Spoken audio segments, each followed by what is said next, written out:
পটুয়াখালীর রাঙ্গাবালী উপজেলার ৮টি গ্রামে সৌদি আরবের সঙ্গে মিল রেখে পবিত্র ঈদ উল ফিতর উদযাপন করা হয়েছে। প্রতি বছরের ধারাবাহিকতায় এবারও শুক্রবার সকালে এসব গ্রামের মুসল্লিরা নিজ নিজ মসজিদে ঈদের নামাজ আদায় করেন।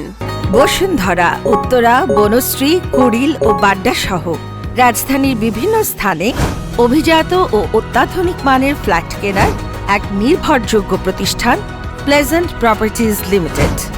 স্থানীয় সূত্রে জানা গেছে, উপজেলার রাঙ্গাবালী ইউনিয়নের পশুরবুনিয়া, উত্তর পশুরবুনিয়া, নিজ হাওলা, সেনের হাওলা ও চর যমুনা এবং ছোট বাইশদিয়া ইউনিয়নের ফুলখালী ও কোরালিয়া গ্রামের কয়েকশো পরিবার এ ঈদ উদযাপনে অংশ নেয়। সকাল ৮টা থেকে ৯টার মধ্যে বিভিন্ন স্থানে ঈদের জামাত অনুষ্ঠিত হয়, যেখানে কয়েক হাজার ধর্মপ্রাণ মুসল্লি অংশগ্রহণ করেন।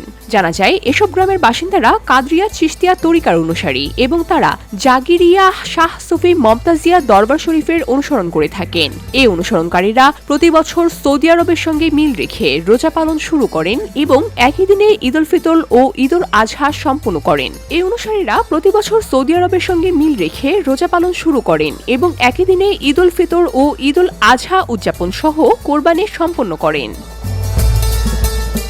এবারও সেই ধারাবাহিকতা বজায় রেখে সৌদি আরবের সঙ্গে মিল রেখে ঈদ উদযাপন করেছেন তারা, যা স্থানীয়ভাবে ভিন্নধর্মী ধর্মীয় চর্চার উদাহরণ হিসাবে পরিচিত। VOD Bangla news desk.